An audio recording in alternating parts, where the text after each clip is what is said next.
Hello Australia, tonight we're diving into the murky world of international think tanks. Specifically, we're talking about the Atlas Network. This US-based non-profit claims to promote free market principles. Sounds harmless enough, right?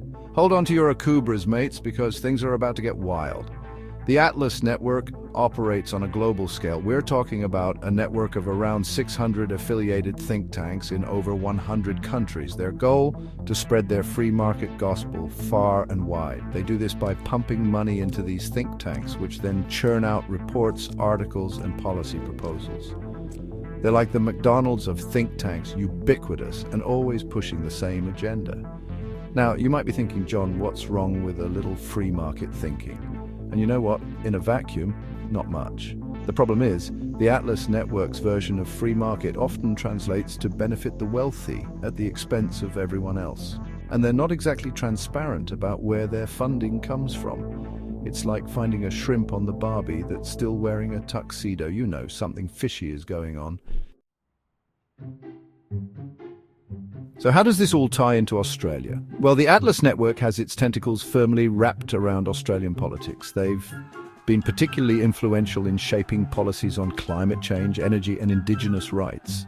And let me tell you, it's not pretty. One of their main tactics is to fund and support local think tanks that parrot their free market ideology.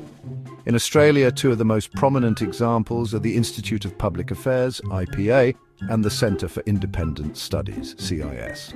These groups have been instrumental in pushing back against climate action, promoting fossil fuels and undermining Indigenous rights.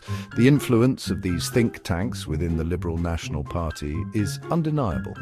They've got connections in high places, and their ideas have found a receptive audience among some of the most powerful politicians in the country. And guess who benefits the most from their policies? Big corporations, particularly those in the fossil fuel industry. Let's get specific, shall we? Remember the 2023 Indigenous Voice referendum? The one that was supposed to give Indigenous Australians a say in the policies that affect their lives? Well, the Atlas Network and its affiliates were busy little bees during that campaign. They poured money into groups that spread misinformation and stoked division. It was like watching a pack of drop bears loose in a kindergarten, chaotic and deeply unsettling. And the hits don't stop there. They've also been linked to online disinformation campaigns, attacking everything from climate science to the ABC. They're like the internet trolls of the think tank world, hiding behind anonymous profiles and spewing out toxic nonsense. The problem is this stuff has real-world consequences. It erodes public trust in institutions, fuels cynicism, and makes it harder to have a sensible conversation about important issues. It's like trying to have a barbecue in the middle of a cyclone. Everything's just flying everywhere and no one can hear themselves think. So what can you do about it?